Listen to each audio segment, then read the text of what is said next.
کیوں کیا ہے؟ سورہ زمر کی آیت ہے، اس میں پروردگار عالم فرما رہا ہے کہ حبیب دیکھو، امن ہوا قانت آنا اللیل ساجدا وقائما، یہ بتاؤ کہ جو رات کی تاریکی میں رات بھر عبادت کرتا ہے، قانتن آسان ترجمہ، قنوت یعنی خدا کی طرف توجہ، خدا کی طرف عبادت کرنا، خدا کی طرف متوجہ رہنا، اس کے دل کی کیفیت یہ ہے. اور عبادت جب کرتا ہے آنا اللیل، رات کی تاریکی میں، تو کس طرح سے کرتا ہے؟ ساجدن وقائما، کبھی سجدے کر رہا ہے لمبے لمبے، کبھی لمبی لمبی صورتیں پڑھ رہا ہے، سجود اور قیام کی حالت میں. خداوند تبارک و تعالیٰ قرآن مجید عبادت کا تذکرہ فرما رہا ہے. اور پھر ایک اور صفت بیان کی خدا نے، یحذر الآخرہ، راتوں کو عبادت کرتا ہے لیکن یہ عبادت بھی اس کے دل کو چین نہیں لینے دیتی. یحذر الآخرہ، یہ آخرت سے ڈر رہا ہے. اگر یہ راتوں کو اٹھ کے عبادت کر رہا ہے تو آخرت سے ڈر کیوں رہا ہے؟ عبادت راتوں کو اٹھ کے دل میں سکون کا باعث بنے کہ اب موت کبھی بھی آ جائے کوئی مسئلہ نہیں ہے، لیکن یہ ڈر رہا ہے. اور آیت قرآن کی کسی انسان کا جملہ نہیں ہے کہ اس کا مطلب یہ ہے کہ جو راتوں کو اٹھ کے عبادت کرے وہ یحذر الآخرہ، لیکن اس کے باوجود آخرت کا خوف ہو، دل میں ڈر ہو، دہشت ہو، گھبراہٹ ہو. تو یہ پروردگار عالم تعریف کر رہا ہے ایسے انسان کی. جتنی عبادت کی کثرت بڑھے گی اپنے انجام کے بارے میں اتنا ہی شک رہے گا. جب شک رہے گا مولانا یہ کیا بات ہوئی؟ جب شک اپنے انجام کے بارے میں، اپنے اعمال کی بدولت رہے گا تو یقین کس کے بلبوتے پر آئے گا؟ یقین خداوند تبارک و تعالیٰ کی رحمت کے حامل جو افراد ہیں ان کی شفاعت پر یقین رہے گا. تو کثرت عبادت مغرور نہیں کرتی، کثرت عبادت اور زیادہ انسان کو انکسار کی طرف لے کر جاتی ہے، انسان کو اور زیادہ خاکی بناتی ہے. آپ حضرات کے بقول ڈاؤن ٹو ارتھ کرتی ہے، سر اور جھکتا ہے. قرآن مجید فرما رہا ہے امن ہوا قانت آنا اللیل ساجدن وقائما، ترجمہ یہاں تک کا آپ نے سن لیا. اور تیسری صفت کیا تھی؟ ساجدن، سجدے کی حالت میں عبادت کرتا ہے، قائمن، قیام کی حالت میں. تیسری چیز یحذر الآخرہ، آخرت سے ڈر رہا ہے. اس کا مطلب ہے کہ یہ اب آپ نہ کہا کیجئے کہ مولانا الحمدللہ نماز بھی اول وقت پڑھ رہے ہیں، کوئی گناہ نہیں ہے، خونس بھی دے رہے ہیں، لیکن خوف آخرت کا ہے تو اس سے کیسے چھوٹیں، جان چھوڑائیں. جان مت چھوڑائیے، خدا کا شکر کیجئے کہ یہ وہی کیفیت ہے جس کا خدا قرآن میں ذکر فرما رہا ہے اور تعریف فرما رہا ہے.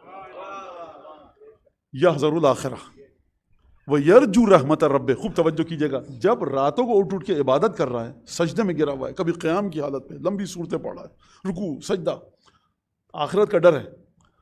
اس کے بعد چوتھی صفت کیا ہے؟ وَيَرْجُو رحمت رب، لیکن اس کے ساتھ ساتھ اپنے رب کی رحمت سے امید بھی لگائے ہوئے ہے. تو اس کا مطلب ہے کثرت عبادت انسان کو دو چیزوں کی طرف لے کے جاتی ہے، آخرت کا خوف.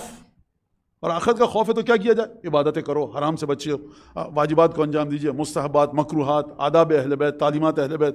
لیکن مولانا یہ سب کر لیں، اس کے باوجود بھی دل میں سکون نہیں آ رہا تو کیا کریں؟ تو یرجو رحمت رب. خوب توجہ کیجیے گا، خدا کیا بہت آسان. خدا اور چہاردہ معصومین کی خصوصیت یہ ہے کہ ان کی مشکل ترین گفتگو کو 10 برس کا بچہ بھی سمجھ لیتا ہے اور آیت اللہ العظمیٰ بھی سمجھتا ہے. جب خدا یہ کہہ رہا ہے کہ یحذر الآخرہ، یہ آخرت سے ڈرتا ہے، اچھی صفت. دو صفتیں اور کیا ہیں؟ کہ یہ راتوں کو اٹھ کے لمبے لمبے سجدے بھی کرتا ہے، یہ راتوں کو قیام کی حالت میں بھی ہے. 3 صفات آ گئیں، سجدہ، قیام اور آخرت سے ڈرنا. یہ تینوں اچھی صفت ہیں. اور چوتھی صفت کیا آئی؟ وَيَرْجُو رحمت رب. ان 3 اعمال کے باوجود یہ اپنے رب کی رحمت سے امید لگائے ہوئے ہے.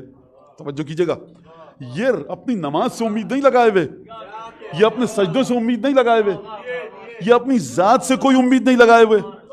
اگر اپنی ذات سے امید لگا کر مومن زندگی گزارتا تو آپ گڑھے میں اتارتے وقت کیوں کہتے ہیں کہ دیکھو اذا اتاک الملکان المقربان، جب 2 ملک مقرب آئیں، وسأل عن ربک وعن رسولک وعن امامک وعن قبلتک وعن کتابک، جب تمہاری کتاب کے بارے میں پوچھیں، تمہارے امام کے بارے میں پوچھیں، تمہارے رسول کے بارے میں پوچھیں، تو فاسق و فاجر کے لیے آپ تلقین پڑھا کیجئے. لیکن جو بہت متقی انسان ہے، جو آیت اللہ العظمیٰ، اس کے لیے تلقین مت پڑھا کیجئے. اس کو دفن کرتے وقت کہا کیجئے دیکھیے، کہہ دیجئے گا کہ میں بڑا نمازی پرہیزگار تھا. مسئلہ یہ ہے کہ تمام عبادتوں کے باوجود حق نہیں ہے ہم کو کہ ہم اپنی عبادتوں کے بلبوتے پر خدا سے کہیں پروردگار مجھے بخش دے، بلکہ کس بنیاد پر ہے کہ جب یہ تمام عبادتیں دل میں کیفیت یہ پیدا کریں کہ رحمت پروردگار سے امید لگا کر بیٹھا ہوں. آپ جب جاتے ہیں، اب دیکھیے جس جگہ سے انسان ہلا ہوا ہوتا ہے نا، کوئی مانوس ہوتا ہے، جانور، حیوان، اس کی رسی جب کھلی ہو وہیں اسی دروازے کی طرف دوڑتا ہے. تو آپ بھی اسی دروازے کی طرف دوڑتے ہیں. آپ جاتے ہیں نجف اشرف, کہتے ہیں الحمدللہ الذی سہل لی زیارت مولائی, حمد اس خدا کی کہ جس نے مجھے پیسہ دیا, معرفت دی, دینیا کلاس میں گیا, میں مولانا, میں عالم امامہ سر پہ, اور میں آیا ہوں علی ابن ابی طالب کی زیارت کرنے کے لیے.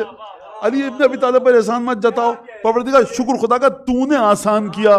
تو جس طرح سے آپ دنیاوی چیزوں میں زیارت ہو, حج ہو, عمرہ ہو, افطاری کسی کو کھلا رہے ہیں, نظر نیاز کر رہے ہیں, ماتم کر رہے ہیں, تمام کی تمام چیزیں آپ انجام دے رہے ہیں, کیا کر رہے ہیں؟ پروردگار تیرا لطف ہے. حضرت حجت کی دعاؤں میں کہیں ہم شامل ہو گئے تھے تو ہم کو حضرت نے دعا کی ہمارے لیے اور ہم اس طرف آئے, لہٰذا یرجو رحمت رب. تو آپ رحمت رب کا ذکر کرتے ہیں اپنے مردوں کو دفن کرتے وقت, کہ جب آئیں تم سے پوچھیں رب کون ہے, کتاب کون سی ہے تمہاری, رسول کون سا ہے, امام کون سا ہے, قبلہ کون سا ہے, تو سب کے جواب دیتے ہیں. اور اس کے بعد آپ کسی اور چیز کی تفصیل میں نہیں جاتے. کس چیز کی تفصیل میں جاتے ہیں؟ ڈیٹیل کے ساتھ 12 اماموں کے نام لیتے ہیں, کیونکہ رحمت رب انہی کے ذریعے آپ کو مل رہی ہے.